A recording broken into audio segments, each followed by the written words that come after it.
আজকে আমরা উপন্যাস নিয়ে আলাপ আলোচনা করব।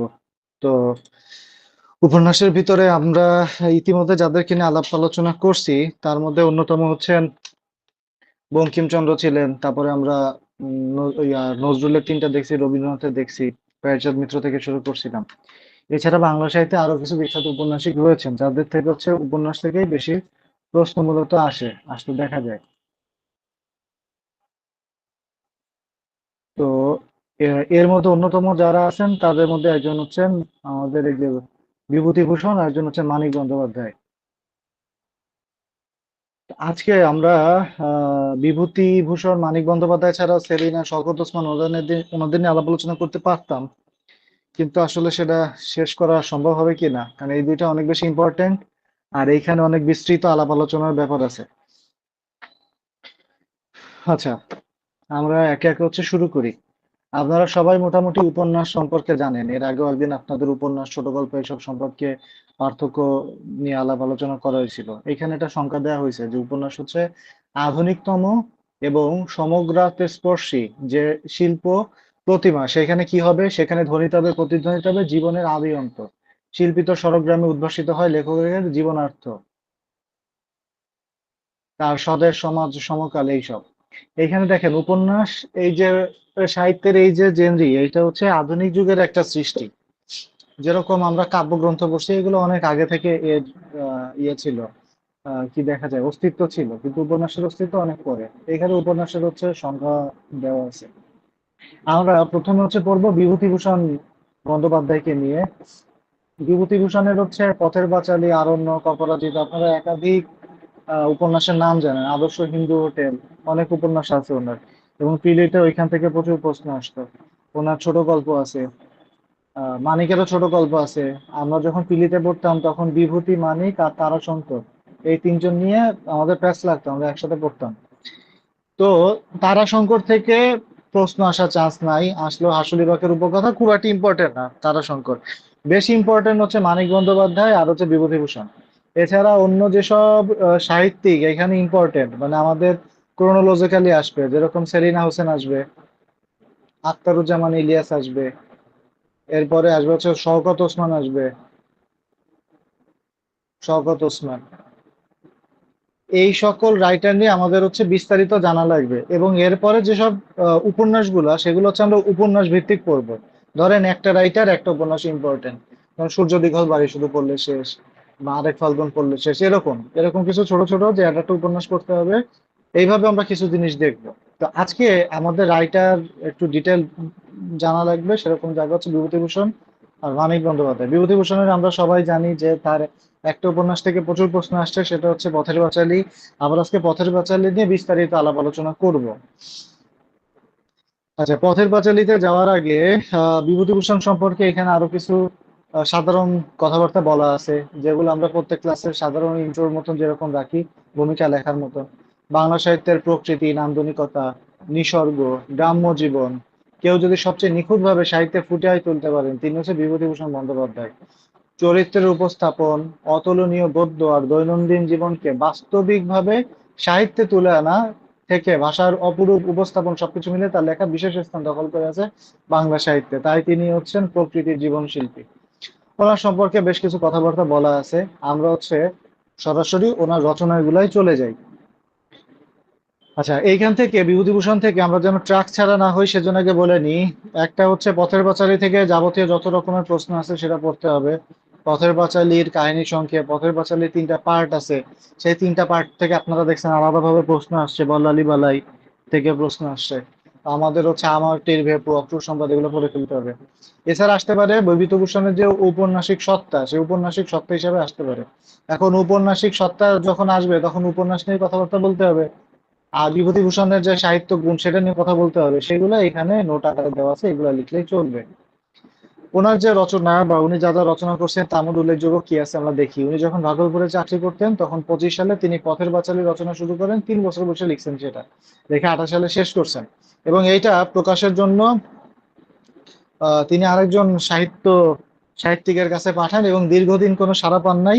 উনি ভাবছিলেন হয়তো ভালো হয় নাই, ঠিক আছে, এটা আমি লিখবো না। পরবর্তীতে ওই বিচিত্রা পত্রিকাতেই ওই পত্রিকার যে সম্পাদক উনি হচ্ছে বলে পাঠান যে হ্যাঁ এই লেখাটা অনেক সুন্দর হয়েছে, এটা বিচিত্র পত্রিকায় হচ্ছে ধারাবাহিকভাবে প্রকাশিত হতে থাকবে, এবং পথের পাঁচালী প্রকাশ হওয়ার সাথে সাথে উনি অনেক খ্যাতি অর্জন করতে শুরু করেন।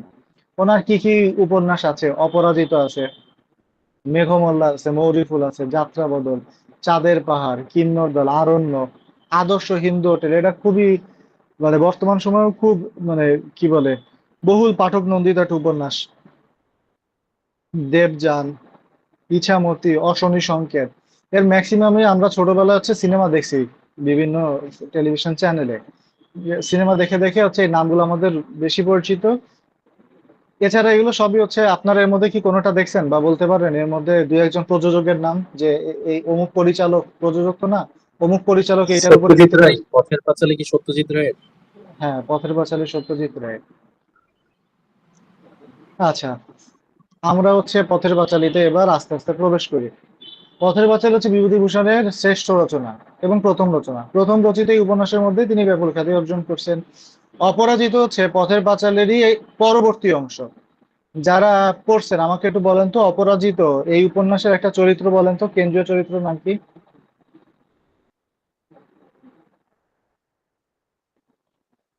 বা অপরাজিতর একটা আহ কি বলে চলচ্চিত্রের যে নামটা ছিল সেই নামটা কি? অপুর সংসার? না হ্যাঁ, না। রাইট। আচ্ছা আচ্ছা। অপুর, অপুর নিয়েই হয়েছে। আচ্ছা, আমরা যখন এই পথের পাঁচালী নিয়ে আলাপ আলোচনা করতে করতে যাব তখন আমাদের এই জায়গাটা অনেক ক্লিয়ার হবে।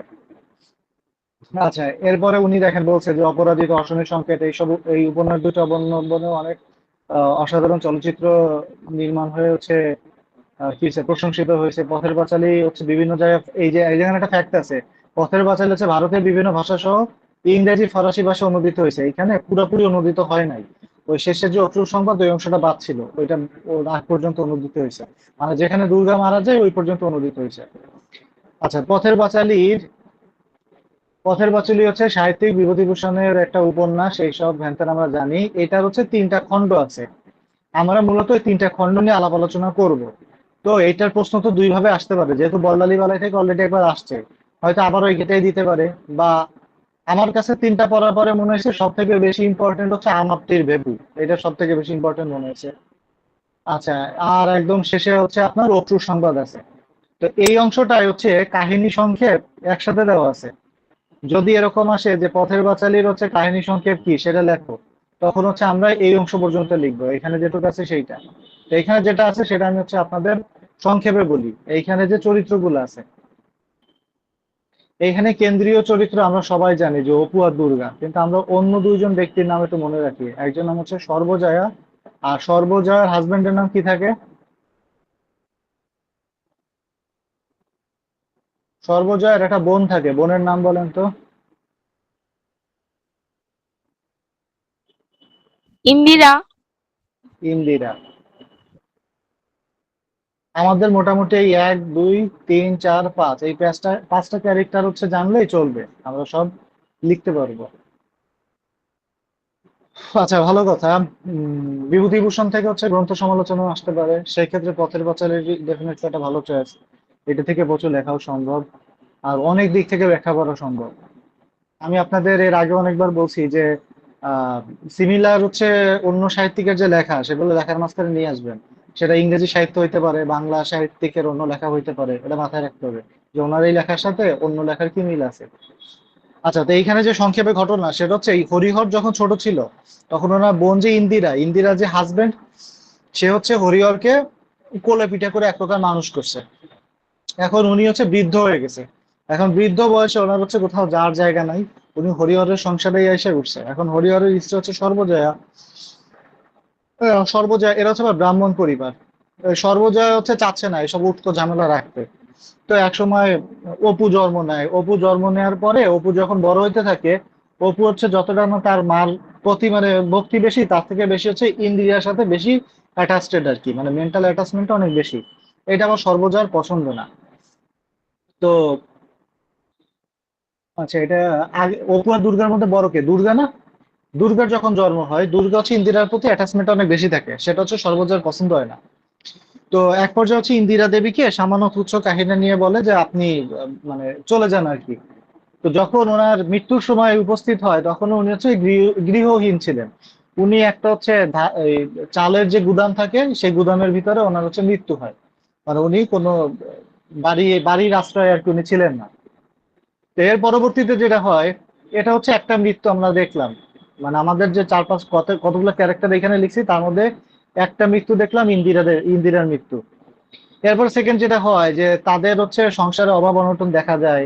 তো সেকেন্ড অভাব অনটনের আগেও অপু আর দুর্গা দুই ভাই বোন হচ্ছে গ্রামে একেবারে অবাধভাবে বিচরণ করতো। তাদের যে অবাধ বিচরণ মানে দুইটা কিশোর কিশোরী হচ্ছে যেভাবে ছোট ভাই বোন যেভাবে ঘুরে বেড়ায় ঠিক সেইভাবে তাদের মানে বাচ্চারা যেরকম বিচরণ করে সেইটা। তো এক সময় দুর্গার হচ্ছে অপুর প্রতি একটা দাবি যে তুই বড় হওয়ার পরে বা অপুর হচ্ছে জ্বর হওয়ার পরে বলে যে আমাকে হচ্ছে একটু রেলগাড়ি দেখাইতে নিয়ে যাবে, আমি একটু রেলগাড়ি দেখবো। এরকম অনেক মানে আবেগী কোটেশন আমরা পড়বো সামনে। তো যখন জ্বর হওয়ার পরে তাদের আর্থিক অবস্থা অনেকদিন ধরে খারাপ ছিল, তারা সর্বজয়া যে দুর্গার চিকিৎসা করাবে এরকম কোনো অবস্থা ওই সময় ছিল না। তো মাটির ভেপু যে অংশটা মানে দ্বিতীয় যে অংশ, এই দ্বিতীয় অংশ আসলে আমরা দেখবো কি অপু আর দুর্গা যে বিচরণ করছে সেই বিচরণ, তাদের বেড়ে ওঠা, তাদের শৈশব, এবং সর্বশেষে দুর্গার হচ্ছে জ্বর হয়ে দুর্গার কি হবে, মৃত্যু হবে। তো এই হচ্ছে দ্বিতীয় আরেকজনের মৃত্যু পাওয়া গেল। এরপরে তৃতীয় যে অংশ, সেই তৃতীয় অংশে দেখা যাবে যে হরিহর হচ্ছে মানে অর্থ উপার্জনের জন্য একেবারে ডেসপারেট হয়ে গেছে। সে বিভিন্ন জায়গায় মানে অর্থ সন্ধানে কাজ করার জন্য দীর্ঘদিন ধরে হচ্ছে গ্রামের বাইরে। তো সে একসময় কাশিতেও চলে যায় এবং তার ওইখানে যে মৃত্যু হয়, এটা হচ্ছে হরিহরের মৃত্যু। তো এইখানে মোটা দাগে হচ্ছে এই তিনজনের মৃত্যু নিয়ে বলা আছে। এবং এইখানে অপুর জন্ম থেকে শুরু করে অপুর একেবারে শৈশব কৈশোর এসে পা দিবে এই পর্যন্ত এই পথের পাঁচালী এই উপন্যাসটাকে আনা হয়েছে। তো এইখানে একটা গ্রামের নামটা খুব বেশি ইম্পর্টেন্ট, যে গ্রাম নিয়ে হচ্ছে অপু টানা হচ্ছে কি করবে, স্মৃতিচারণ করতে থাকবে। সেই গ্রামটার নাম হচ্ছে নিশ্চিন্দপুর। তাহলে আমরা কি কি নাম মনে রাখলাম? সর্বজয়া, হরিহর, দুর্গা, অপু, ইন্দিরা, আর একটা হচ্ছে নিশ্চিন্দপুর হচ্ছে গ্রামের নাম। নিশ্চিন্দপুর।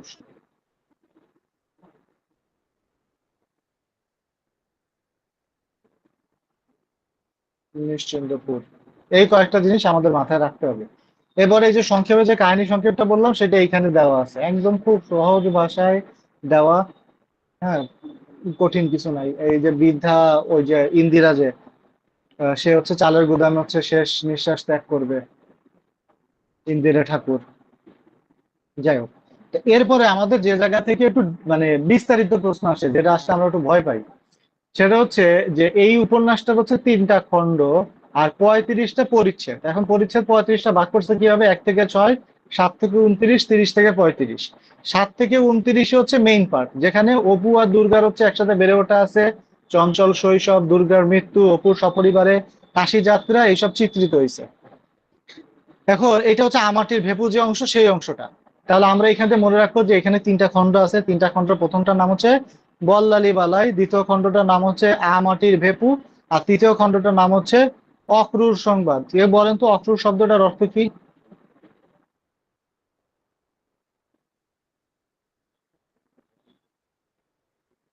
অক্রুর মানে হচ্ছে মানে কোনো, এর ভিতরে কোনো মিথ্যা নাই। হ্যাঁ, এটা হচ্ছে আপনারা মানে একদম বাস্তব, যেটা ইনস্ট্যান্ট যে ঘটনাটা ঘটছে। আপনারা যেরকম বলেন না যে ক্যান্ডিড তুলসী, ওই ক্যান্ডিড যে জিনিসটা, ওইটার বাংলার হচ্ছে কঠিন বাংলা হচ্ছে অক্রুর।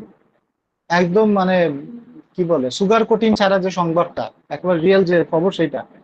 অক্রুর নিয়ে পৌরাণিক অনেক ব্যাপার আছে। অক্রুরের পৌরাণিক সত্তা কেউ জানেন? এই নামের উৎপত্তির কিন্তু অন্য ইতিহাস আছে। এইটা হচ্ছে ওই যে শ্রীকৃষ্ণ যখন মথুরায় যায়, মথুরার গমন, সেইটা হচ্ছে অক্রুর হচ্ছে ওই সংবাদটা নিয়ে গেছিল, যে মথুরায় আসতেছে কংসকে দমন করতে। দেখো, এগুলো পৌরাণিক, আমাদের এখানে আলোচ্য বিষয় না। এখন আমরা এই তিনটা ভাগে হচ্ছে আলাদা আলাদা করে দেখবো, বল্লালী বালা দেখবো, আমাটি ভেবু দেখবো, আর অক্রুর সংবাদ দেখবো। এখন এই পর্যন্ত কোনো কিছু কি আপনাদের মাথায় আসছে যে এই উপন্যাসের কাহিনী তো আমরা জানতাম, অপু দুর্গার মানে যে বেড়ে ওঠা শৈশব ছেলেবেলা এই জিনিস, কিন্তু এর সাথে কি অন্য কোনো কিছু আপনারা রিলেট করতে পারছেন এত এইটুক সময় যেটুকু কথাবার্তা হয়েছে সেখানে? এই তিনটা জায়গায় একটা জিনিস কমন ফ্যাক্টর আছে, বলেন তো কি? এই তিনটা পার্টেই একটা কমন জিনিস ঘটছে, কি ঘটছে?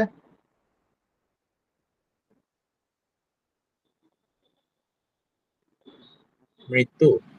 মৃত্যু। তার মানে এই তিনটা জায়গায় একটা কমন ফ্যাক্ট হচ্ছে মৃত্যু।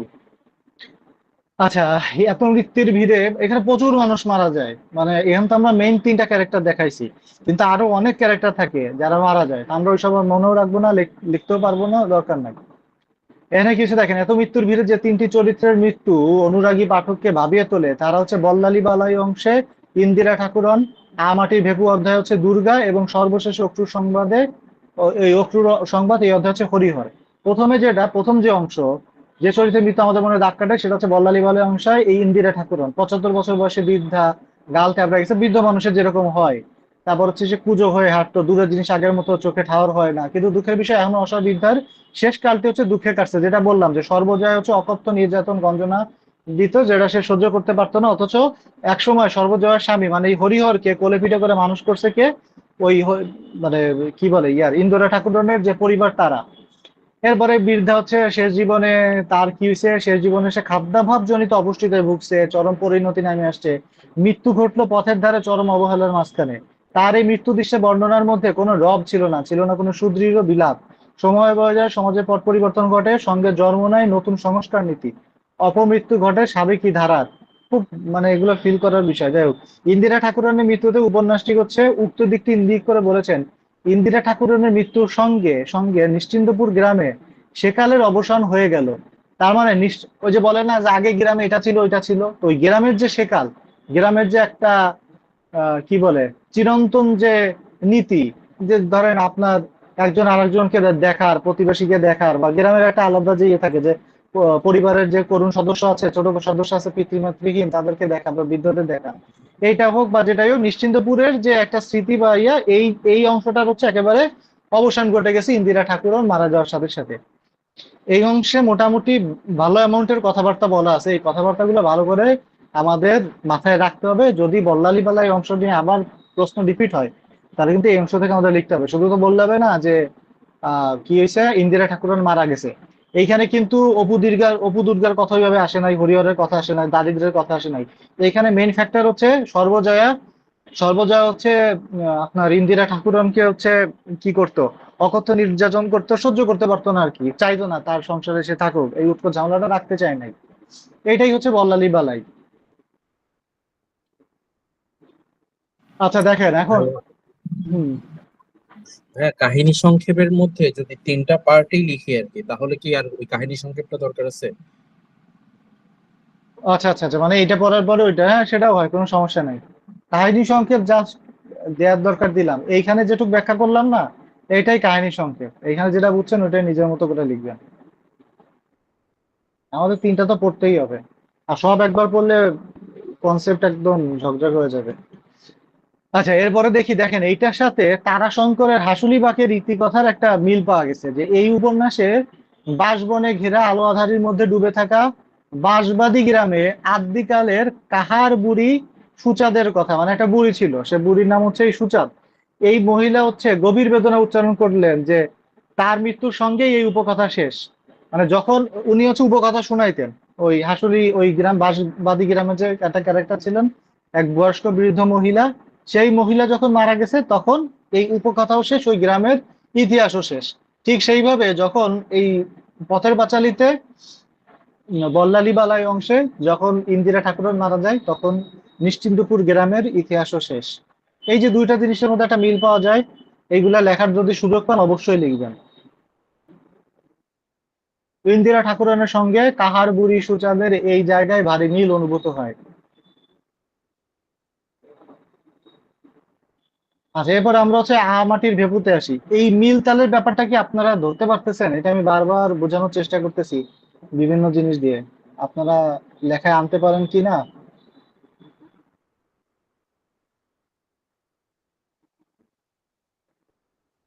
আচ্ছা, মাটির ভেপুতে আসি। মাটির ভেপুর অন্যতম কেন্দ্রীয় চরিত্রকে দুর্গা।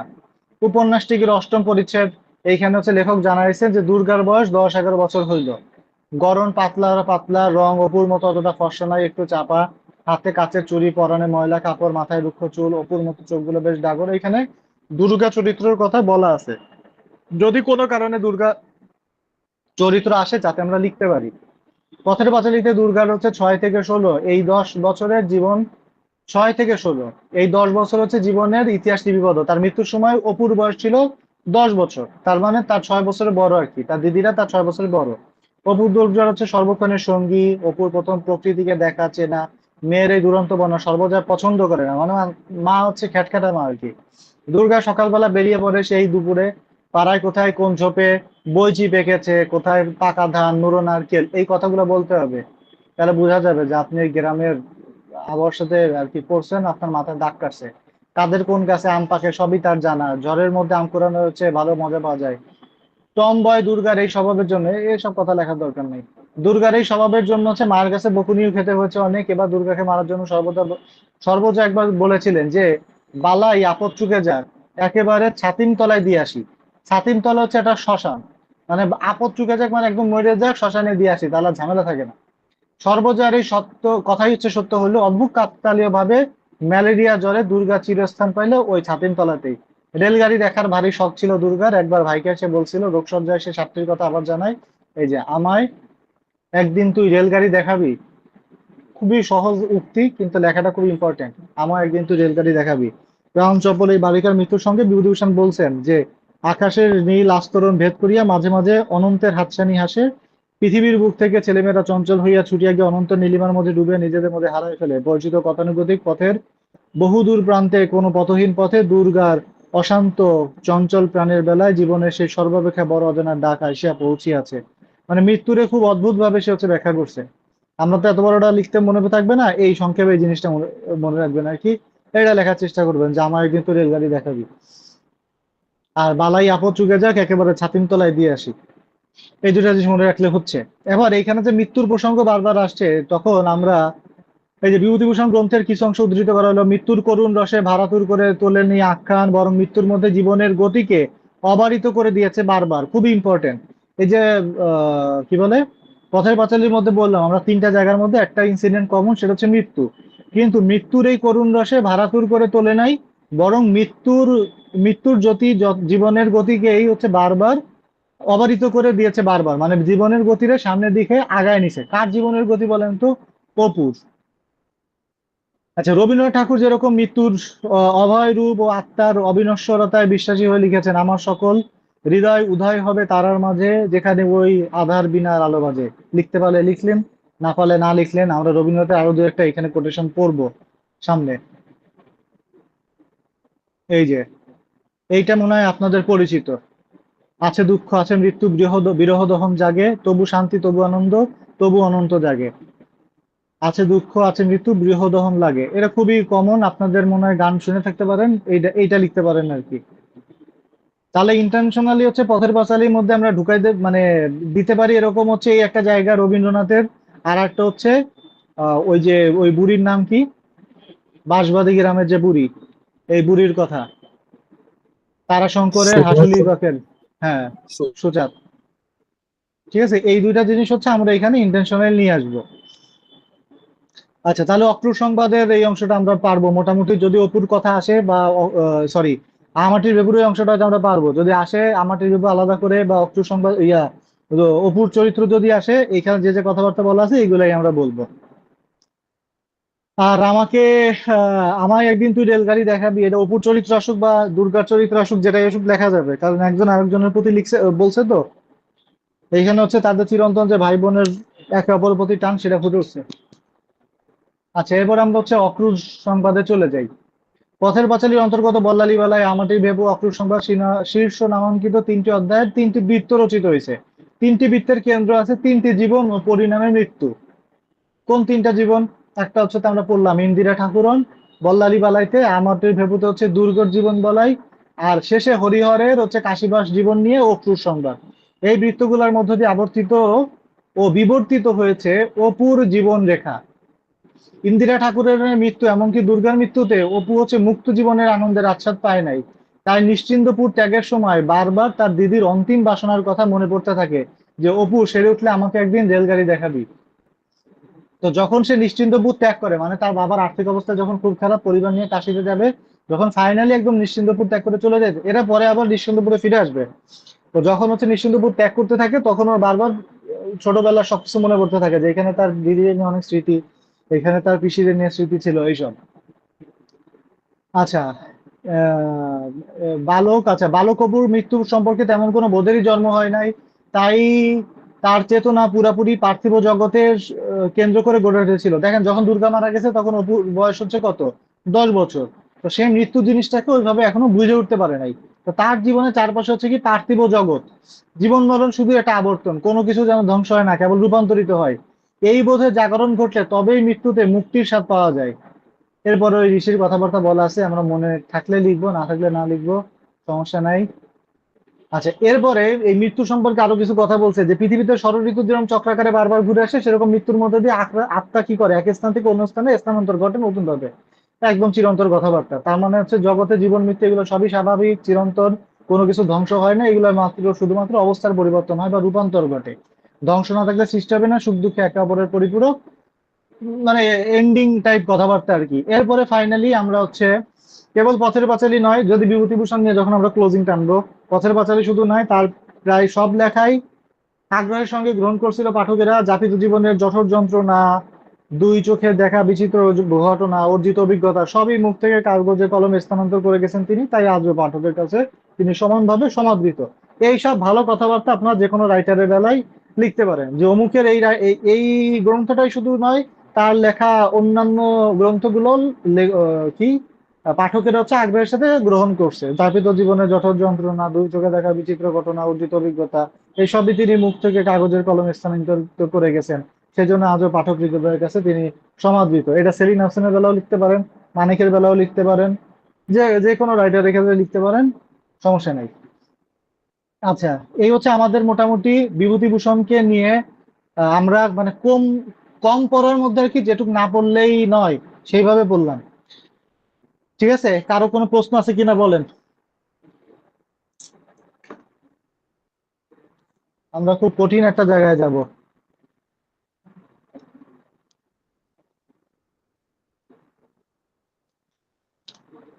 কারো কোনো প্রশ্ন থাকলে বলেন।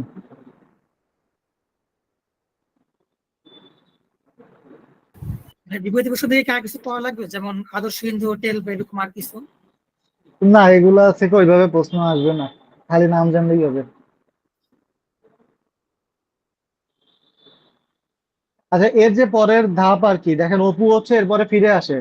তো এইখানে হচ্ছে অপুর কি বলে কৈশোর পর্যন্ত দেখাইছে, যে সে কৈশোরে পা দিবে। তারপরের যে ভার্সান সেটা হচ্ছে অপরাজিত। এই অপরাজিতর হচ্ছে সিনেমা যেটা, সেটা হচ্ছে অপুর সংসার। এইখানে হচ্ছে সংসার, এইখানে তার প্রণয়ে সে পড়বে, এইখানেও দুঃখ দুর্দশা দেখানো হবে, সংসারের বহুত কষ্ট দেখানো হবে। বলেন তো অপুর সংসারে হচ্ছে কে অভিনয় করছিল? উত্তম কুমার। না, না, উত্তম কুমারের হচ্ছে প্রতিদ্বন্দ্বী হিসাবে যারা ওই সময় চিন্তা করা হইতো সে, সৌমিত্র চ্যাটার্জি। হ্যাঁ, সৌমিত্র। আচ্ছা, অপরাজিত হচ্ছে এটার দ্বিতীয় ভার্সন আর কি। এই যে অপরাজিত হচ্ছে প্রবাসী পত্রিকায় প্রকাশিত হয়েছিল, আর বিচিত্রা পত্রিকায় হয়েছিল পথের পাঁচালী। এছাড়া ওনার আর যেসব উপন্যাস আছে, ওই যে উপরে লেখা আছে দৃষ্টিপ্রদীপ, চাঁদের পাহাড়। চাঁদের পাহাড়ের কেন্দ্রীয় চরিত্র হচ্ছে শঙ্কর। চাঁদের পাহাড়, শঙ্কর। হ্যাঁ, এর একটা সরকারি চাকরি হবে, যায় সে হচ্ছে বিপদে পড়বে আর কি, আফ্রিকায় যাবে সে সরকারি চাকরি করতে। এইটা নিয়ে হচ্ছে ভারতীয় একটা বাংলা সিনেমা আছে, দেবের একটা সিনেমা, খুব একটা জুৎসই সিনেমা না আর কি।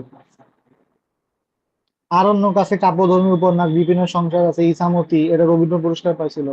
অশনি সংকেত, যেটা অশনি সংকেত নিয়েও সিনেমা হয়েছে। এইটার সাথে দ্বিতীয় বিশ্বযুদ্ধও আছে, আবার হচ্ছে ওই ইয়েও আছে, কি বলে, দুর্ভিক্ষ আছে, পঞ্চাশে মন্বন্থ যেটা, সেটাও আছে। ওনার কিছু আচ্ছা, ওনার একটা আত্মজীবনী আছে, নাম হচ্ছে তৃণাঙ্কুর। এখন রিটেনে এই জিনিস লেখার মতন জায়গা পাবেন না। ছোট গল্প অনেকগুলো আছে ওনার। ছোট গল্পের মধ্যে আমরা তিনটা ছোট গল্পের নাম একটু পড়ে রাখি, একান্ত যদি চলে আসে। উম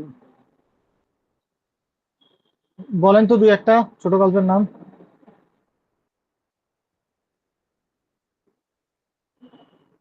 মেঘ মল্লার, মৌরি মৌরি ফুল। ফুল, হ্যাঁ, মৌরি কিন্নর ফুল, বদল। কিন্নর দল। এই টাইপের প্রশ্ন এখন আর আসার চান্স নাই যে তার কয়েকটা ছোট গল্পের নাম দেখেন। দেখ, এই হচ্ছে আমাদের কি বলে বিভূতিভূষণ বন্দ্যোপাধ্যায়কে নিয়ে যেসব আলাপ আলোচনা আছে সেইটা। আচ্ছা, ওনার আমরা একটু ভ্রমণ কাহিনী তিনটা নাম করে রাখি, একান্ত যদি আবার ভ্রমণ কাহিনী দিয়ে বসে। কয়টা ভ্রমণ কাহিনী নাম বলেন তো?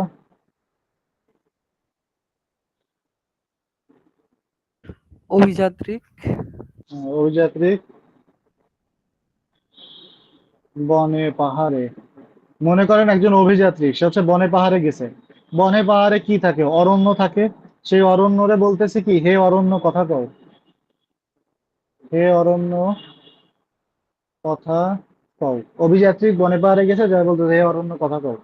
এটা হচ্ছে তার ভ্রমণ কাহিনী। আচ্ছা, আশা করি এইখান থেকে আসলে হচ্ছে পারবেন, লিখতে পারবেন আর কি। লেখার মতন অবস্থা দাঁড়াইছে কিনা একটু বলেন তো। এই বল্লালী বালাই বা অপুর সংসার যদি আসে, এই সরি, মাটির ভেবু যদি আসে, বা দুর্গা চরিত্র অপু চরিত্র যদি আসে, এগুলো লিখতে পারবেন? বিভূতিভূষণ থেকে প্রশ্ন আসলে ভাই ভালোভাবে লেখা আসার লোক খুব কম। এইগুলা পড়ার লোকজন কম আছে এত। ওই আপনারা এর পর্যন্ত যতগুলা রাইটার পড়ছেন এই, আর হচ্ছে মুক্তিযুদ্ধ ভিত্তিক উপন্যাস, কিছু নাটক পড়ে হচ্ছে লোকজনের ইয়ার লিখিতের হচ্ছে সাহিত্যের প্রিপারেশন নেওয়া ক্লোজ।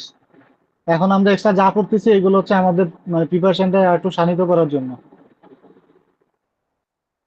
লিখতে পারবেন কিনা যদি বল্লালী বেলায় আসে, আবার লিখতে পারবেন?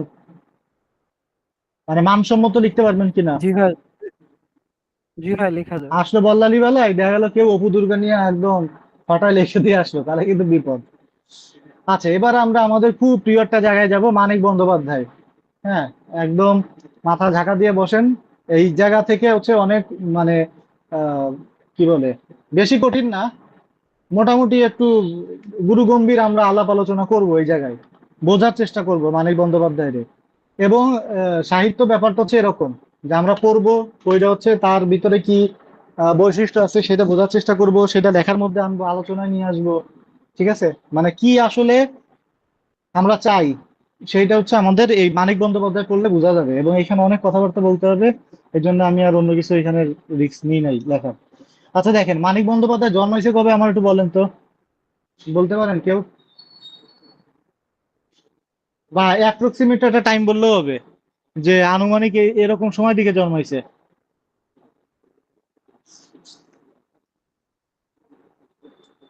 ধরেন 1930 থেকে 40, 40 থেকে 50 এরকম। সময়কালে, কত কত ভাই? পঞ্চপাণ্ডবদের সময়কালে জন্মাইছিল এতটুকু জানা আছে। পঞ্চ পাণ্ডবদের সময়কালে জন্মাইছে, খারাপ বলেন নাই। আচ্ছা, 1908-এ জন্মাইছে, 1956-তে মারা গেছে সম্ভবত।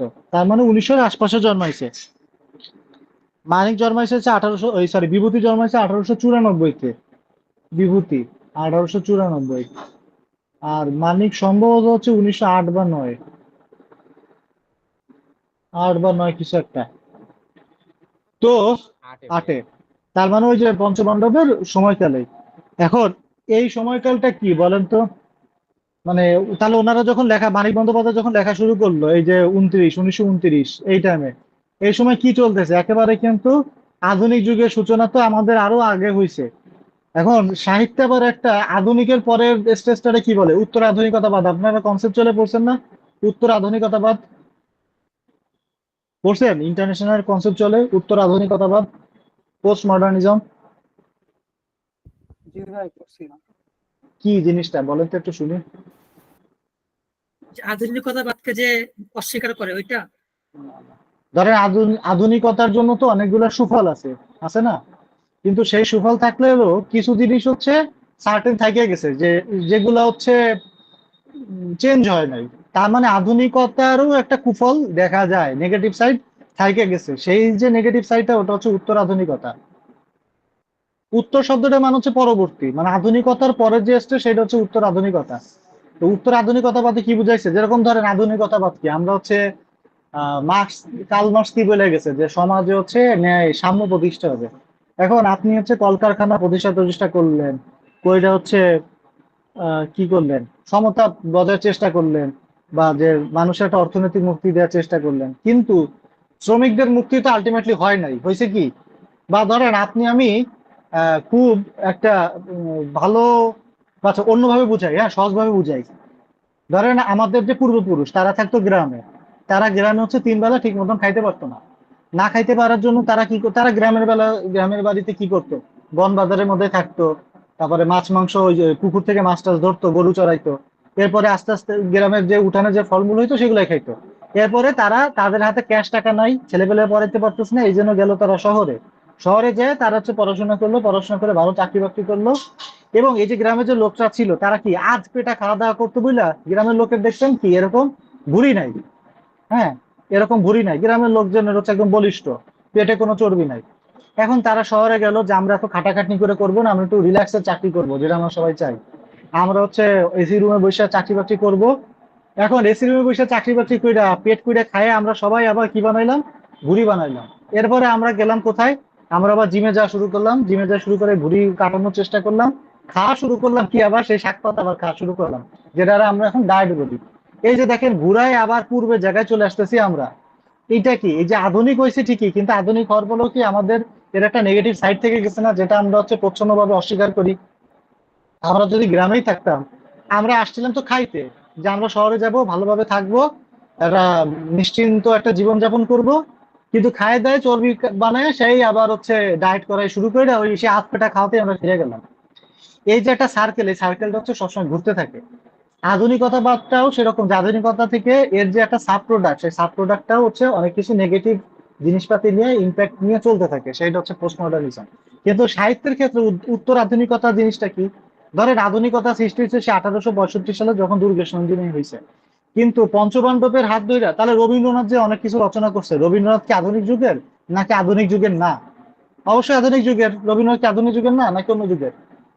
তাহলে রবীন্দ্রনাথরে অস্বীকার করে রবীন্দ্রনাথের যে ধারা, সেই ধারা থেকে উল্টা দিকে যায় কি পঞ্চপাণ্ডবরা হচ্ছে কাব্য রচনা করলো না? আরো যদি আমরা মোটা দাগে বলি, কল্লোল যুগের যারা কবি সাহিত্যিক ছিল তারা কি করা শুরু করলো, যে না রবীন্দ্রনাথের মতন যে শাশ্বত প্রেম টেম আমরা ওসব বিশ্বাস করি না, তা আমরা অন্যভাবে হচ্ছে চিন্তা করব। এই যে অন্যভাবে চিন্তা করা সাহিত্যে, তখন তো বিশ্বে অনেক জায়গায় অনেক কিছু ঘটে গেছে। এই যে 1850 থেকে শুরু করে 1920-30-এর মাঝখানে আমাদের ওইটার কি বলে শিল্প বিপ্লব হয়েছে, প্রথম বিশ্বযুদ্ধ চলে আসে, বহুত জায়গায় বহুত কিছুই হয়েছে, রাশিয়ায় অনেক বিপ্লব হয়েছে। তার মানে অনেক পরিবর্তন আসছে। কিন্তু আধুনিক যুগ তো আগেই শুরু হয়েছে, তাহলে এটা তো আধুনিক যুগেরই একটা অংশ এখন চলতেছে। এই যে আধুনিক যুগ, এই আধুনিক যুগটাকে বলা হচ্ছে উত্তর আধুনিক যুগ। এখন সাহিত্যের এই যে উত্তর আধুনিকতা, এই জিনিসটা কাদের হাত ধরে তাহলে আসলো? এই পঞ্চপাণ্ডবের হাত ধরে আসছে। আর একজন ব্যক্তি যার হাত ধরে গদ্য সাহিত্যে আইছে, বা যার লেখায় হচ্ছে এটা খুব বেশি ফুটে ওঠে, সেটা হচ্ছে মানিক বন্দ্যোপাধ্যায়। তাহলে আমরা একটা জিনিস বুঝলাম যে আধুনিকতা থেকে উত্তর আধুনিকতা বা আধুনিকতার যে আরেকটু মানে কি বলে আপগ্রেড যে ভার্সন, সেটা আমরা পাই হচ্ছে মানিকের লেখায়। এখন সেই জিনিসগুলো আসলে কি, মানিকের লেখায় যেগুলো পাওয়া যায়, সেই লেখাগুলো, সেই টপিক গুলা কি, টার্ম গুলা কি, কেউ কি সেই টার্ম গুলার কথা বলতে পারেন? রবীন্দ্রনাথ ঠাকুরের বিরুদ্ধে তিরিশোত্তর সাহিত্যের অভিযোগ ছিল তিনি রোমান্টিক। সাহিত্য হচ্ছে কেবল সুন্দরের সাধক, সাহিত্যে কেবল সুন্দরের সাধক। সুন্দরের সাধক মানে কি? ধরেন আপনি খুব সুন্দর, এই যে কি বলে লাবণ্য আর অমিতের যে প্রেম দেখাইছে, বিরহ দেখা গেছে ঠিকই, কিন্তু ওই বিরহ কি আসলে বিরহ নাকি চিরন্তন প্রেম, যে আমি তারে ছেড়ে দেওয়ার মাঝখানে সারা জীবনের জন্য পাইলাম, ব্যাপারটা এরকম। তার মানে এখানে সে, এখানে একটা কি মানে একটা সুথিং একটা সে এন্ডিং নিয়ে আসছে। বা তার তার যে জিনিসটা, সে হচ্ছে সমাজের যে নেতিবাচক দিক আছে বা অন্য দিক আছে, সেই দিকের দিকে তিনি খুব একটা পাড়া দেন নাই। রবীন্দ্রনাথের ওই রকম মানে সাহসী রচনার কথা যদি বলা যায়, তাহলে একটা উপন্যাসের কথা আসে, কোনটা বলেন তো, যেটা লিখে সে বেশ সমালোচিত হয়েছিল? গোরা। না, গোরা না। সমালোচনা ভাই মানুষ একটা দিয়ে ঘরে বোঝে। বাইরে। ঘরে বাইরেটাও রাজনৈতিক। আচ্ছা, চোখের বালি দিয়ে। যে রবীন্দ্রনাথের মতন মানুষ, উনি এসব কি দেখাইলো, কি কথাবার্তা বললো এই উপন্যাসের মধ্যে। মানুষ সমালোচনা বলতে বুঝায় খালি নারী পুরুষের প্রেম, আর কিছু বুঝে না। যে বাইরে নারী পুরুষ একসাথে হাসছে, এই হয়েছে শেষ, রেপুটেশন খতম। আচ্ছা, মানিক বন্দ্যোপাধ্যায় লেখার মধ্যে আমরা কি দেখতেছি দেখেন, যে প্রথম বিশ্বযুদ্ধের পরের যে ক্লেদ, গ্লানি, হতাশা, অবক্ষয়, অনেকের চেতনার বিস্তারে সুন্দর ও অসুন্দর সব হচ্ছে আরাধ্য হয়ে উঠছে। তার মানে রোমান্টিকতার বদলে ওনার লেখায় এন্টি রোমান্টিকতার একটা জয় জয়কার ছিল। এন্টি রোমান্টিকতার জিনিসটা কি? রোমান্টিসিজম না, তা থেকে বেরোয় আসছে। মানে আপনার আহ চরিত্রের কাছে প্রেম আসবে ঠিকই, কিন্তু সেই প্রেমে সে ধরা দিবে না, এরকম ব্যাপারটা। মানিক বন্দ্যোপাধ্যায় লেখার ভিতরে তিনটা মোটা দাগে তিনটা বৈশিষ্ট্য পাওয়া যায়। একটা হচ্ছে ফ্রয়েডিজম, একটা হচ্ছে মার্কসিজম, আর একটা হচ্ছে কলোনিয়ালিজম।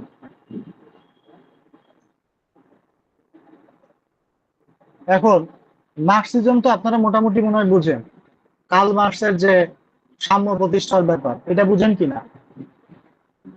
না বুঝলে আমরা এমনি আলোচনা করব, বুঝেন কিনা, আইডিয়া আছে কিনা মার্কসিজম নিয়ে? জি ভাই।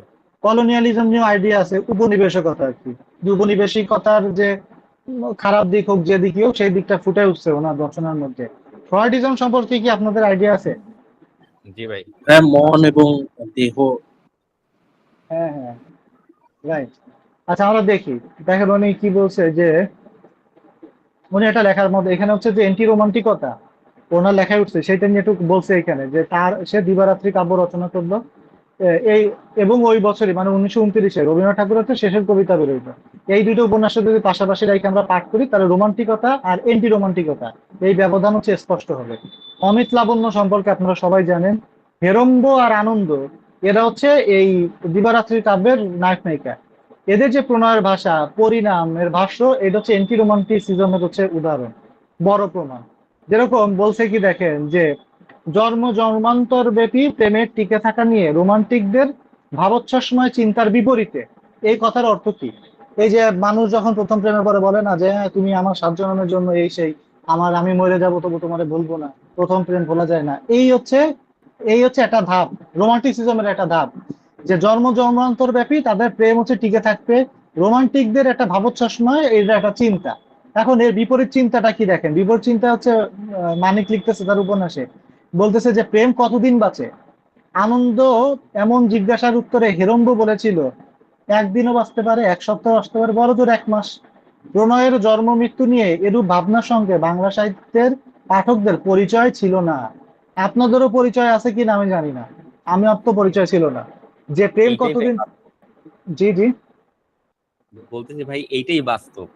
হ্যাঁ এটাই বাস্তব, কিন্তু সেই পরিচয়টা হচ্ছে আমরা, আমাদের সাবকনশিয়াস মাইন্ড হচ্ছে মাইনে নিত না আর কি, বা ওই 1929 সালে মানুষ হচ্ছে এই জিনিসটা দেখতে চায় নাই, বা ওইভাবে চিন্তা করে নাই। উনি কি বলছেন, যে প্রেমের স্থায়িত্ব একদিন হইতে পারে, 1 সপ্তাহ হইতে পারে, বড় জোর 1 মাস হয়। তাহলে প্রণয়ের যে এই যে একটা টাইম লেট এত যে শর্ট হইতে পারে, সেটা কি রোমান্টিসিজমে যারা বিশ্বাসী তারা বিশ্বাস করতেছে না। এইটা হচ্ছে এন্টি রোমান্টিসিজম। এই একটা জিনিস ওনার লেখার মধ্যে ফুটে উঠছে, এবং এই যে ঘটনাটা, এই যে বৈশিষ্ট্যটা, এইটা কি, এইটা হচ্ছে 20 শতকীয় আধুনিকতার সঙ্গে পরিচয় করে তোলানো, যে হ্যাঁ বর্তমান সময়ে হচ্ছে কি হয়েছে, প্রেমটা এরকম। আচ্ছা এরপরে আমরা আরো যাই, এবার ওনার লেখার ভিতরে হচ্ছে আমরা এখন প্রথমে যেটা দেখবো সেটা হচ্ছে, আচ্ছা এইখানে হচ্ছে ওনার ওই যে 3টা দিকের কথা বললাম, সেই 3টা দিক নিয়ে বলা হয়েছে, যে শুধু একটা বিষয় নয়, বাংলা কথা শিল্পের বিশ্ব থেকে আধুনিক অনুসংগত করে এসে। আচ্ছা, আধুনিকতার প্রধান অন্যতম 2টা উপাদান, একটা হচ্ছে ফ্রয়েডের মনস্তাত্ত্বিক আবিষ্কার এবং মার্ক্সীয় যে সমাজতত্ত্ব, এই 2টা জিনিস তার লেখায় বিপুল ভাবে সমৃদ্ধ রসমণ্ডিত সে করেছে। মনোবিশ্লেষণ ও সমাজ বিশ্লেষণের, মনোবিশ্লেষণ কেটা ফ্রয়েড, সমাজ বিশ্লেষণ মার্ক্স। এই অতি সূক্ষ্ম নিবিড়তা এবং সমন্বয় সাধনে তিনি যে নৈপুণ্য দেখিয়েছেন, সেটা হচ্ছে পরবর্তী প্রজন্মের কথাশিল্পীদের কাছে অনুসরণযোগ্য বলে বিবেচিত হয়েছে। এই কারণে রবীন্দ্রোত্তর যুগে উত্তর প্রজন্মের উপর প্রভাব বিস্তারের ক্ষেত্রে কবিতায় যেমন জীবনানন্দ, তেমনি কথাশিল্পে মানিক্যের নাম অগ্রগণ্য। জীবনানন্দ সম্পর্কে আমরা অলরেডি পড়ে ফেলছি, জীবনানন্দ লেখার ভিতরে কি পাওয়া যায়, হতাশাবাদ, তারপর হচ্ছে কি বলে ধূসরতা, এইসব না। তা সেরকম হচ্ছে মানিকের, জীবনানন্দ যেরকম ওইদিকে খুব মানে খুব কি বলে একটা বোল্ড নাম, সেরকম মানিকের নামও অগ্রগণ্য এই ক্ষেত্রে। কোন ক্ষেত্রে? রবীন্দ্র যুগের পরে, রবীন্দ্র যুগের যে উত্তর প্রজন্ম, সেই তার উপরে প্রভাব বিস্তারের ক্ষেত্রে জীবনানন্দ দাশের যেরকম অবদান আছে, তেমনি হচ্ছে মানিকেরও অবদান আছে। এই প্রসঙ্গে মানিকের আরেকটি অনালোচিত বৈশিষ্ট্য দেখেন, এখানে 2টা বৈশিষ্ট্য কথা মোটা থাকে বলছে, আরেকটা আপনাদের প্রথমেই বললাম, সেটা হচ্ছে উপনিবেশিকতার বিরুদ্ধে তার অবস্থান। ব্রিটিশ উপনিবেশিকতার বিরুদ্ধে আমরা, এটা উপনিবেশিকতা তো বুঝেনি যে কি জিনিস। আমার একটা বলেন তো, তার কোন একটা উপন্যাসে উপনিবেশিকতার মানে প্রয়োগ আছে আপনারা জানেন, এরকম একটা কিছু নাম বলেন তো। হোসেন মিয়ার আর যে রাইট, হোসেন মিয়ার ময়নাদ্বীপ, হোসেন মিয়ার ময়নাদ্বীপ। আমরা এটাই হচ্ছে লিখবো, যখন উপনিবেশিকতার কথা বলবো এটাই লিখবো।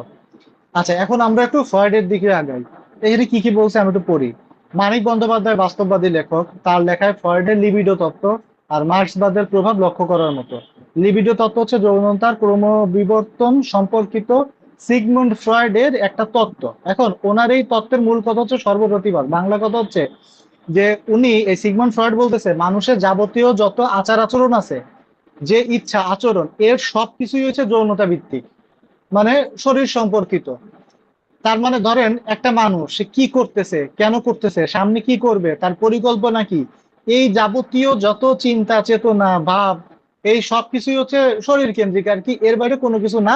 বা তিনি যে একটা মানুষ যা কাজ কাম করতেছে তার সবকিছুই হচ্ছে এই ফ্রয়েডের এই তত্ত্ব দিয়ে ব্যাখ্যা করা যায় যে সে এই কারণে কাজটা করছে। ধরেন আপনি এখন যাই করেন না কেন, এইটা সিগমন্ড ফ্রয়েড হচ্ছে সামাও হচ্ছে এই তত্ত্বের দিকে নিয়ে আসবে। ধরেন বিসিএস করতেছে, তার হচ্ছে কেন বিসিএস করতেছে, যে হ্যাঁ সুন্দর, যে নারীদের ক্ষেত্রে হচ্ছে সুদর্শন পুরুষ বিবাহের উদ্দেশ্যে, আর পুরুষের ক্ষেত্রে হচ্ছে সুদর্শন মানে সুন্দরী নারী বিবাহের উদ্দেশ্যে, উনি হচ্ছে এইভাবে ব্যাখ্যা করে দিবে। এরকম সবকিছুরই মানে একটা মানুষের যে চলাফেরা বা তার যে চিন্তা চেতনা, তার সব কিছুর ব্যাখ্যা সিগমন্ড ফ্রয়েড হচ্ছে এই একটা তত্ত্বে নিয়ে গেছে। এখন এই জিনিসটা আগে এটা ব্যাখ্যা করে শেষ করি, পরে মার্কসিজমে যাব। এটা বুঝলে লিখতে খুব মানে ইয়ে পাবেন আর কি, স্বাচ্ছন্দ্য পাবেন। মানিক বন্দ্যোপাধ্যায় লেখার মধ্যে এই জিনিসটা ফুটে উঠছে যে হ্যাঁ, মানুষ এইটা দিয়ে তাড়িত হয়, আবেগ তাড়িত হয়। যেরকম আপনারা যখন পুতুল নাচের রীতিকথা পড়বো, পুতুল নাচের রীতিকথার মধ্যে দুই একটা চরিত্র কথা বলেন তো। কুসুম। কুসুম, শশী, কুসুম, তারপরে ডাক্তার শশীর যে বাপ থাকে সেও হচ্ছে কিন্তু প্রেম করে আর এক নারীর সাথে, এরকম শশী যায় দেখে ফেলে। তো কুসুম যে চরিত্র, কুসুম চরিত্রকে সে দেখাইছে এইভাবে যে কুসুম হচ্ছে বৃষ্টিতে ভিজে শশীর সামনে আসছে। এখন কুসুম এসে বলতেছে আমাকে গ্রহণ করো, কিন্তু শশী হচ্ছে দ্বিধাদ্বন্দ্বে ভুগতেছে যে সে কি পা বাড়াবে নাকি পা বাড়াবে না। অবশেষে সে পা বাড়ায় না, কিন্তু দ্বিধাদ্বন্দ্বে ভোগে। এই যে একটা মানে এটারে কি বলে, চারিত্রিক দৃঢ়তার অভাব, কি করবে নাই। বা এখানে কি বোঝানো হয়েছে, সরাসরি একজন আরেকজনের প্রতি আকর্ষিত হইতেছে, এই যে তত্ত্বটা, এটা হচ্ছে ফ্রয়েডের তত্ত্ব। এখন এইখানে মানিকের তাহলে স্বতন্ত্রতা কোথায়? মানে মানিক যে তাহলে একটা মানে বিখ্যাত হয়েছে, নিশ্চয়ই এই লিবিডো তত্ত্ব দিয়ে শুধুমাত্র সে বা ফ্রয়েডিজম দিয়ে, ফ্রয়েডের তত্ত্ব দিয়ে বিখ্যাত হয় নাই। তার নিজের একটা সত্তা সেখানে মানে কি করছিল, ইনপুট দিছিল। সেই তত্ত্বটা কি? উনি দেখাইতেছে কি যে ফ্রয়েডিজমের এই যে ব্যাপারটা, এইটা অবশ্যই একটা ফ্যাক্ট, কিন্তু এইটাই হচ্ছে মানে সব না, এছাড়া আরো অনেক বিষয়াদি আছে। কি কি বিষয় আছে বা কোন রচনার মধ্যে আমরা সেগুলা দেখতে পাই? উনি বলতেছে ফ্রয়েডের তত্ত্ব হচ্ছে ব্যক্তিকেন্দ্রিক প্রবৃত্তমূলক মনস্তত্ত্ব। এই তত্ত্ব মানব শরীরের অভ্যন্তরীণ ক্রিয়াকলাপের সাথে মানব মনের বিশ্লেষণ সম্পর্কিত। ফ্রয়েড ধারণা করতো যে এই তত্ত্ব দিয়েই সমাজ আর মানুষের জীবনের সবকিছু ব্যাখ্যা করা সম্ভব। এটা ফ্রয়েডের ধারণা ছিল যে এই কেবল এই এক তত্ত্ব দিয়েই সমাজ ও মানুষের জীবনের সবকিছু ব্যাখ্যা করা সম্ভব, যেটা একটু বললাম। এখন উনি কি করছে, কথা শিল্পকে আকর্ষণীয় বৈচিত্র্যময় করছে। মানিকের সৃজনধর্মী যে স্বাতন্ত্র্য সেইটা এখানে লক্ষণীয়। উনি দেখাইছে মানুষের সব আকাঙ্ক্ষা, উদ্যম, উৎসাহ, আনন্দের মূল্যে লিবিডোর কার্যকারিতা বা নিয়ন্ত্রণ শক্তির ভূমিকা নিয়ে ফ্রয়েডের চিন্তার সঙ্গে মানিকের জীবন ও মনের বিশ্লেষণের ধারা সর্বদা সাযুজ্য রক্ষায় ব্যাপৃত থাকেনি। মানে কি প্যারালালি চলে নাই, যে ফ্রয়েড যেভাবে চিন্তা করছে মানিক সেটা ইনপুট দিছে ঠিকই, কিন্তু সে দেখাইছে কি যে না, এটাই কেবল একমাত্র চিন্তা না। আপনি যেভাবে বলতেছেন সমাজ আর মানুষের জীবনে সবকিছু ব্যাখ্যা করা সম্ভব, কেবল এইটা দিয়ে সবকিছু ব্যাখ্যা করা সম্ভব না, আরো অনেক তত্ত্ব এইখানে দেখানো যায়। এখন এইটার উদাহরণ আমরা কই যাইতে পারি, একটা হচ্ছে যে তার লেখার মধ্যে যে ফ্রয়েডিজমের এই কথাটা আসছে, সেটা হচ্ছে শশী কুসুমের এইটা দিয়ে ব্যাখ্যা করা যায়। কিন্তু প্রাগৈতিহাসিক যে ছোট গল্পটা আছে, সেই ছোট গল্পে একটা বিখ্যাত চরিত্র হচ্ছে ভিকু, ভিকু ও পাচি। আপনারা কে কে এই ছোট গল্পটা পড়ছেন? না ভাই ভাই বল। জানি মোটামুটি আর কি, না পড়লেও। আচ্ছা, ভিকু কি থাকে, একটা ডাকাত থাকে। সে হচ্ছে বাড়ি যায়, এক কোপ দিয়ে বাড়ির যে কর্তা থাকে তারে খুন করে, খুনে টাকা পয়সা সব নিয়ে আসে, নিয়ে এসে হচ্ছে মদ খায়, হ্যাঁ, মেয়েদের সাথে সঙ্গ নেয় এই। কিন্তু একবার তার হচ্ছে হাতে কোপ লাগে, ডান হাতটা তার একদম শুকায় শেষ হয়ে যায়, সে ভিক্ষাবৃত্তিতে মানে কি করে অংশ নেয় আর কি। তো সে যেখানে ভিক্ষা করতো সেখানে আরেকটা ক্যারেক্টার থাকে, সেটা হচ্ছে পাঁচি। পাঁচির হচ্ছে পা থাকে পচা। তো পাঁচি যে ক্যারেক্টারটা, সেই ক্যারেক্টারে মানে ভিকু বারবার ওর কাছে যায় আর কি, মানে তারে এটারে কি বলে, ফ্লার্ট করে। তো পাঁচির অলরেডি হচ্ছে পার্টনার একজন ছিল। তো ভিকু বলে কি যে ওরা চাইলে যে আমার সাথে আয়, পাঁচি সেটা করে না। তো এই ছোট গল্পের শেষ হয় যেভাবে, সেটা হচ্ছে পাঁচি হচ্ছে তার ওই পার্টনারের সাথে যেখানে ছিল সেখানে ভিকুর তো এক হাত নষ্ট, আর এক হাত দিয়ে সে শাবল নিয়ে রাতের অন্ধকারে যায়, যে মোটামুটি অন্ধকারের মধ্যে ঠাউর করে যে এই হচ্ছে সেই ছেলে। ওই ছেলের একদম মাথার কপাল বরাবর শাবল ঢুকাই দিয়ে একদম মৃত্যু নিশ্চিত করে পাঁচি তো ভয় পায়, ওইখান থেকে টাকা পয়সা নেয় টেয় নিয়ে পাঁচি নিয়ে বেরোয় আসে। তো পাঁচির তো পা পচা, সে হাঁটতে তার খুব কষ্ট হয়। তো ভিকু এখানে বলে যে এই এর যে আগ পর্যন্ত পাঁচির জন্য যে সে এর হত্যা করবে, তার আগ পর্যন্ত লেখক এরকম বুঝাইছে যে ভিকু বলতেছে যে জগতের সকল অর্থ আর নারী যদি তার হইতো, মানে সে হচ্ছে এটা কামনা করতেছে যে পৃথিবীর সব টাকা পয়সা আর নারী কেবল তারও। এটাই ফ্রয়েডিজম। এখন পাঁচিরে নিয়ে সে যখন বেরোয় আইছে, পাঁচি যখন আর হাঁটতে পারতেছে না, পাঁচিরে বলছে তোর কি খুব কষ্ট হইতেছে? তাই আমার তো খুব কষ্ট হইতেছে। তা বলতেছে আমি তাহলে তোরা কান্দে নিয়ে হাঁটি, আমাদের তাড়াতাড়ি এই এলাকা ত্যাগ করতে হবে, মানে ওই যে নবমী চাঁদ ওঠার আগে তাদের ওইখান দিয়ে চলে যেতে হবে। তো পাঁচিরে সে হচ্ছে কাঁধে তুলে নিল, এবং হচ্ছে এইভাবে তারা চলতে থাকলো। এখন এইখানে শেষ করতে কি হবে, যে এই যে ভিকুর যে সৃষ্টির ইতিহাস, ভিকুর যে জন্মের ইতিহাস, বা ভিকু আর পাঁচির মাঝখান দিয়ে নতুন যে সন্তানের যে জন্ম নিবে, এই দুইজনের যে ইতিহাস, এই ইতিহাসটা আসলে ইতিহাসের পুরোনো দিক কি আমরা যদি পিছনের দিকে যাই, সেটা হচ্ছে প্রাগৈতিহাসিক, মানে ইতিহাসকে ছাড়াই আরো অনেক দূরে চলে গেছে। ভিকুর যে জন্মের ইতিহাস সেটাও ওরকম একটা প্রাগৈতিহাসিক, যে কই থেকে আসছে সেটারও একটা বড় ইতিহাস ছিল, তাদের মাঝখান দিয়ে যেটা আসবে সেটাও একটা নতুন ইতিহাস তৈরি করবে। এখন তাদের যে সামনে আগায় চলা, এর মধ্যে কেবল যে এটা যে মানে কি বলে কামনার ব্যাপার ছিল, শুধু এইটাতে তারা রাখে নাই, দেখাইছে কি তাদের ভিতরে ক্ষুধা ছিল। হ্যাঁ, তারা সমাজের হচ্ছে নিগৃহীত একটা শ্রেণী, সেই শ্রেণীতে থেকে তারা উত্তরণ হওয়ার চেষ্টা করছে, তাদের থাকার জায়গা নাই, আস্তে আস্তে তারা থাকার জায়গার ব্যবস্থা করছে। কিভাবে পাঁচি হচ্ছে নিজের মানে একটু ভালো থাকার জন্য, সুখের জন্য আরেকজনের সাথে সংসারে যাওয়ার চেষ্টা করছে। এই দিকগুলা তো কেবল ফ্রয়েডিজম না, আরো অনেক কিছুর সাথে সম্পর্কিত। তাহলে কেবল যে এই ফ্রয়েডের এই ধারণা দিয়ে যে সবকিছু ব্যাখ্যা করা যায় শুধু এইটা না, এর সাথে সমাজের আরো অনেক দিক আছে, সেই দিকগুলা হচ্ছে মানিক বন্দ্যোপাধ্যায় স্বাতন্ত্রতা বজায় রেখে এর ভিতরে ফুটায় তুলছে। এই জায়গাটা কি ক্লিয়ার হয়েছেন? তার মানে মানিকের লেখায় ফ্রয়েডিজম আছে ঠিকই, কিন্তু ওনার নিজের হচ্ছে স্বতন্ত্র এখানে লক্ষণীয়। উনি দেখাইছেন কেবল এই তত্ত্বই, লিবিডো তত্ত্বই হচ্ছে সবকিছু না। এটা একটা দিক, অনেকগুলা ড্রাইভিং ফোর্সের একটা এটা, কিন্তু আরো অনেকগুলা দিক আছে, সেটা উনি এখানে ফুটায় দিয়েছেন। আপনারা কি এখানে কিছু বুঝছেন কি বললাম? জি ভাই, বুঝছি।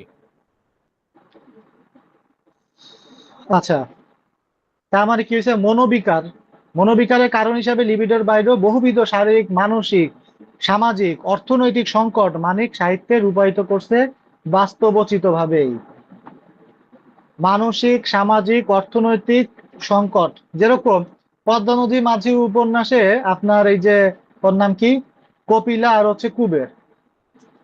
হ্যাঁ, কপিলা কুবেরকে পছন্দ করে, হইলো সবকিছু ঠিক আছে, এ যখন খুনের দায় ময়না দ্বীপে চলে যাবে, তখন কপিলা বলতেছে কি যে আমারে নিবা মাঝি লগে, এইটা কি কেবলমাত্র তার সঙ্গ লাভের উদ্দেশ্যে? সে তো হচ্ছে এই রাতের মানে একটা অনিশ্চিত জীবনের দিকে পা বাড়াইতেছে। আবার কুবেরের দিক থেকে যদি চিন্তা করেন, কুবের এখানে সামাজিক ভাবে বিপদগ্রস্ত, অর্থনৈতিক ভাবে বিপদগ্রস্ত, তার সামনে হচ্ছে জেল খাটার একটা ভয় আছে। তার মানে কেবল যে এই যে শারীরবৃত্তীয় ব্যাপারটাই যে সব, এটা কিন্তু না, সে আরো অনেকগুলা দিক প্যারালালি দেখাইছে, যেগুলো মানুষের জীবনকে প্রভাবিত করে, বা মানুষকে যদি ব্যাখ্যা করতে যায় ওই তত্ত্বগুলো এখানে ইকুয়াল ইম্পর্টেন্ট। এইটা বুঝতে পারছেন কিনা, বা উদাহরণ দিতে পারবেন কিনা? আমরা এটার ভিতর হচ্ছে শশী কুসুম নিয়ে আসবো, কপিলা কুবের নিয়ে আসবো, তারপরে ভিকু ও পাচি নিয়ে আসবো, এইগুলো এনে এনে ব্যাখ্যা করবো। এরপর আমরা নেক্সট যেটা যাবো সেটা হচ্ছে মার্কসিজম হচ্ছে আপনারা বুঝেন সহজভাবে যে সমাজ হচ্ছে সাম্য প্রতিষ্ঠা হবে, অর্থনৈতিক মুক্তি হবে, আর শিল্পায়ন হবে, এই জিনিসটা তা সেইটা হচ্ছে উনি কোন জায়গার লেখার মধ্যে ফুটে তুলছে। ওনার প্রথম দিকের একটা উপন্যাস হচ্ছে দর্পণ উপন্যাস। এই উপন্যাসের মধ্যে এই উপন্যাসের মধ্যে ফ্রয়েডিজমও আছে আবার মার্কসিজমও আছে। আমরা ইতিকথার পরের কথা এটা একটু দেখি।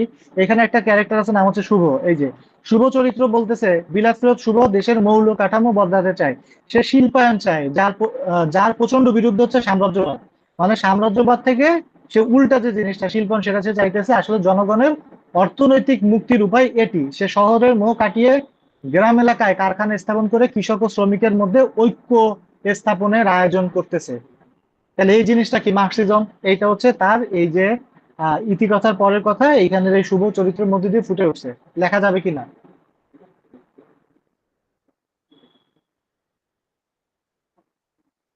দেখা যাবে ভাই? ভাই জি ভাই। মার্কসিজমটা আরেকবার যদি একটু বলে দিতেন। কার্ল মার্কসের কথা ছিল কি যে সাম্য প্রতিষ্ঠা করতে হবে। মানে হ্যাঁ, উপন্যাসে কিভাবে ফুটে উঠছে ওইটা। হ্যাঁ, উপন্যাসে কিভাবে ফুটে উঠছে। সাম্য প্রতিষ্ঠা করতে গেলে আপনারা কি করতে হবে, ধরেন গ্রামে একটা দরিদ্র শ্রেণী আছে। হ্যাঁ, এখন এই দরিদ্র শ্রেণীর আপনি যদি দারিদ্রতা থেকে মুক্তি দিতে চান, তাহলে তাদের মুক্তি মানে কি? অর্থনৈতিক মুক্তি। এখন অর্থনৈতিক মুক্তি দিলে সাম্রাজ্যবাদ ব্যাপারটা কি বোঝায়? যে আমি হচ্ছে আমার সাম্রাজ্যের বিস্তার করব, আমার ভূখণ্ডের হচ্ছে বিস্তার করব। এর উল্টা দিকটা কি, যে না আমরা হচ্ছে শিল্পায়ন করব, শিল্পায়নের মাধ্যমে হচ্ছে ওইখানে কি হবে, মানুষের কর্মসংস্থান হবে, মানুষের অর্থনৈতিক মুক্তি হবে। এইটাই হচ্ছে মার্কসিজম, যে সামাজিক মুক্তি, সাম্য প্রতিষ্ঠা করা, সমাজের ধনী দরিদ্রের যে বৈষম্য, সেই বৈষম্যটারে কমায় ফেলা। আপনারা কি যে বামপন্থী আর ডানপন্থীর নাম শুনছেন না? যে অমুকে বামপন্থী রাজনীতি করে, অমুকে ডানপন্থী রাজনীতি করে। বামপন্থী জি। ডানপন্থী কি? যখন এই যে ফরাসিদের সময়, যখন এই যে রাজতন্ত্র যে আমলে চালু ছিল, ওই সময় আপনার আমাদের যেরকম সংসদে স্পিকার বসে, তো মনে করেন স্পিকারের বাম পাশে, স্পিকারের বাম সাইডে যারা বসতো, এটা ছিল সমাজের তৃতীয় শ্রেণীর যে লোক, মানে আহ, মজুর, কৃষক, শ্রমিক, কৃষক আর শ্রমিক শ্রেণী। আর ডান পাশে বসতো সব এলিট ক্লাস। হ্যাঁ, তো এই এলিট ক্লাস হচ্ছে স্বাভাবিক, এদের কোনো কথা শুনতো না। এবং এলিট ক্লাস যাই বলতো না কেন, বামপন্থীরা বুঝে নিত যে আমাদের মানে শোষণ করার জন্য তারা এটা করতেছে, কি বলে, এটা প্রতিষ্ঠা করার চেষ্টা করতেছে। এখন ওই সমাজে যেহেতু ওই ওদের জাস্ট বলছে যে তোমরা তৃতীয় শ্রেণীর লোক, তোমরা আমরা বাম পাশে বসো। আর ভাই আপনারা ভালো লোকজন আছেন, আপনারা আমার ডান সাইডে বসেন। এই যে বাম সাইডে ডান সাইড, এই সাইড থেকে আস্তে আস্তে এই বামপন্থী আর হচ্ছে ডানপন্থী এই জিনিসটা উঠে আসছে। এখন মার্কস একসময় সে দিকে দেখালো কি, যে সামাজিক যে শ্রেণী বৈষম্য, এটা থাকা যাবে না, এটা থেকে আমাদের মুক্তি দরকার। এইসব রাজতন্ত্র ট্রান্সতন্ত্র এইসব রাখা যাবে না, এই জাতীয় মুক্তি হইতে হবে। এই মুক্তি হলে অর্থনৈতিক মুক্তি আনা লাগবে। সেই অর্থনৈতিক মুক্তির যে একটা দিক, সেটা সাহিত্যে মানে কিভাবে আনছেন, এই চরিত্রে সে দেখাইছে যে আমরা হচ্ছে গ্রামে যাব, গ্রামে যা শিল্পায়ন করব। সাম্রাজ্যবাদ যেটা পছন্দ করে না, তার মানে আমরা সাম্রাজ্যবাদের বিরুদ্ধে কথা বলতেছি। তার সাহিত্যে সে সাম্রাজ্যবাদের বিরুদ্ধে কথা বলছে। জনগণের অর্থনৈতিক মুক্তির উপায় এইটা, সে গ্রামে যায় কলকারখানা স্থাপন করবে, কৃষক শ্রমিকের মধ্যে ঐক্য স্থাপন করবে, করে তাদের একটা অর্থনৈতিক মুক্তি দিবে। এইভাবে সে হচ্ছে মার্কসিজম দ্বারা প্রতিষ্ঠা করছে তার লেখায়।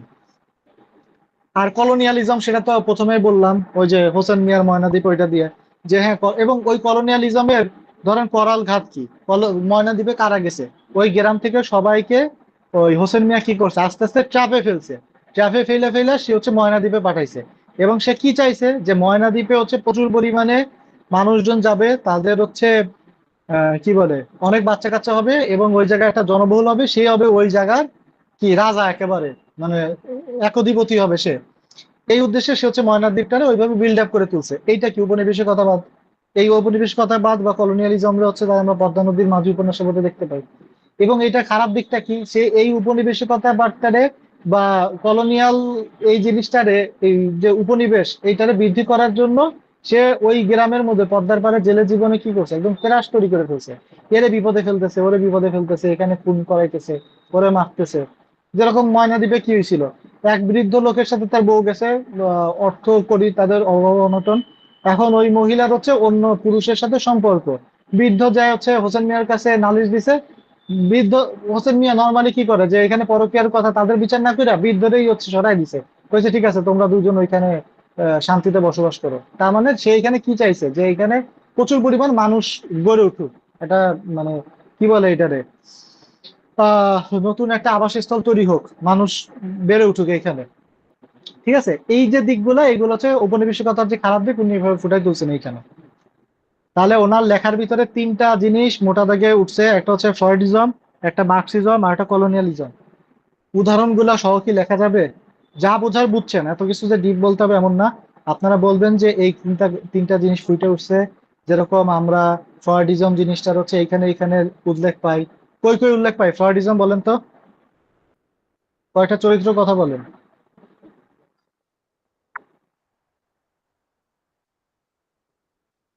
কুসুম শশীর মধ্যে পাওয়া যায়, তারপর হ্যাঁ, হচ্ছে কপিলার মধ্যেও পাওয়া যায়।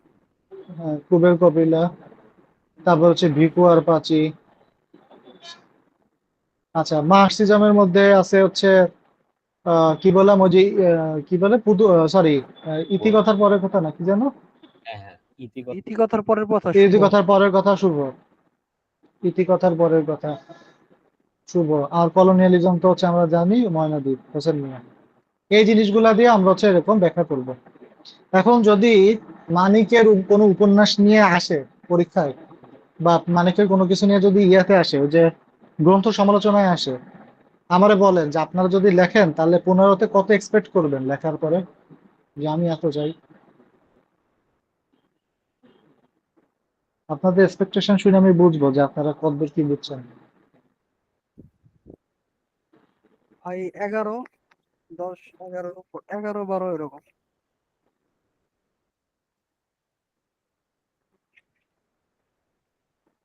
যদি এইসব কথা নিয়ে এসে লিখতে পারেন, অনায়াসে 12 পাবেন, যদি এইসব নিয়ে আসতে পারেন। এবং মানে অবশ্যই এই যে মানিক থেকে প্রশ্ন আসলে খুশি হওয়া উচিত। হ্যাঁ, আচ্ছা, ওনার হচ্ছে কিছু ছোট গল্প আছে, যেরকম ভিখু ছোট গল্পের কথা আমরা বললাম, এখানে পদ্মা নদীর মাঝি সম্পর্কে বলা আছে, এগুলো আপনারা পড়ছেন, কাহিনী জানেন। কুবের চরিত্র সম্পর্কে বলা আছে, তারপরে কপিলা চরিত্র সম্পর্কে বলা আছে। হ্যাঁ, এগুলো আলাদা করে বলার মতন কিছু নয়। ওর স্ত্রী থাকে মালা। হোসেন মিয়ার কথা বলা আছে, এইগুলা থেকে চরিত্র আসার চান্স কম, এগুলো থেকে চরিত্র এভাবে আসবে না। আর পুতুল নাচের ইতিকথা, পুতুল নাচের ইতিকথার নামটা কেন পুতুল নাচের ইতিকথা হইলো, এর কারণ হচ্ছে এখানে যে চরিত্রগুলো আছে না, এই চরিত্রের কারোর চারিত্রিক দৃঢ়তা নাই, চারিত্রিক দৃঢ়তা নাই। দেখে মনে হচ্ছে কি যে উপর থেকে কেউ যেন এই পুতুলগুলার, মানে যে শশী কুসুম, এই পুতুলগুলারে কেউ যেন নাচতেছে, এমন মনে হয়। এই জন্য এই উপন্যাসের নাম হচ্ছে পুতুল নাচের ইতিকথা। কেউ যেন এদেরকে হচ্ছে আলাদা করে নাচাইতেছে।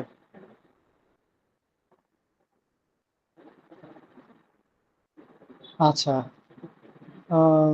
জননীটা আজকে আর পড়বো না, এটা আমরা শওকত ওসমানের জননী পড়ার দিন পড়বো। এটা নিয়ে একটা ভালো প্রশ্ন আছে। আচ্ছা, এখানে মানিকের কিছু ছোট গল্প আছে, সেখান থেকে প্রশ্ন আসে না, তবে প্রাগৈতিহাসিকটা একটু জানিয়ে রাখবেন, আর অতসী মামি এটা একটু জানিয়ে রাখবেন। আপনাদের কারো কোনো প্রশ্ন আছে কিনা বলেন।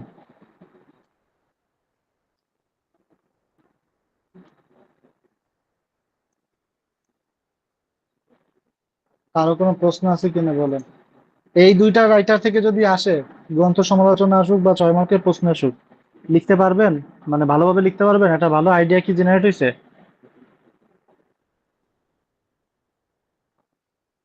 জি ভাই। দেখেন, মানিক, বিভূতি, তারাশঙ্কর, সেলিনা, শওকত ওসমান, হুমায়ুন আহমেদ, তারপরে ওই যে আর কে কে আছে, আখতারুজ্জামান ইলিয়াস, চাইলে 1 ঘন্টার মধ্যে রিটেনের সব পড়ায় দেওয়া সম্ভব। হ্যাঁ, আমরা ক্র্যাশ বাসের ক্লাস দিলে যেভাবে পড়াই আর কি। এখন তখন ওই জায়গায় বলে দিব ফ্রয়েডিজম হয়েছে এইটা, মার্কসিজম হয়েছে এইটা, কলোনিয়ালিজম হয়েছে এইটা, শেষ। এইটাই কিন্তু সামারি, আপনার দিন শেষে এইটুকুই মনে থাকবে। কিন্তু এই 1-1.5 ঘন্টা বসে হচ্ছে মাত্র দুইটা রাইটার নিয়ে বলার উদ্দেশ্য কিন্তু শুধু এইটুকু না, যে আমরা খালি ওই যে 6 মার্কের একটা প্রশ্নতে ইয়ে করে দেবো। একটা মানে যে কোর্সটা হচ্ছে লেন্দি কোর্স থাকে, মানে এটার কি বলে, বিস্তারিত কোর্স থাকে আর কি, যে আপনারা শুধু বাংলা আর ইংলিশ কোর্সে করতেছেন। এখানে শুধুমাত্র এইভাবে পড়াইলে হয় না, এখানে অনেক কিছু বিস্তারিত কথাবার্তা বলার দরকার আছে। হ্যাঁ, এই কারণে হচ্ছে একটু সময় নিয়ে যত দূর আর কি আপনাদের ভিতরে দেওয়া যায়, আপনাদের মাথার ভিতরে প্রবেশ করানো যায় এই চিন্তাগুলা, সেইভাবে হচ্ছে এভাবে রাখা হয়। হ্যাঁ, তবে আরো আমাদের 3টা ক্লাস বাকি আছে, 2-1টা হয়তো চাইলে এক্সটেন্ড হইতে পারে, বা লাস্ট 2-1টা ক্লাস হয়তো আমি একটু শেষের দিকে রাখবো, যে যেন একটু বেশি সময় নিয়ে শেষ করে ফেলা যায়। আপনারা যারা ধৈর্য ধরে সব ক্লাস করছেন, আশা করি একটা ভালো দাঁড়াবে, আপনাদের প্রিপারেশন দাঁড়াবে। আপনাদের আর কারো কোনো প্রশ্ন না থাকলে রেকর্ডিংটা বন্ধ করে দেই, আপনাদের পরে 8টা ক্লাস আছে।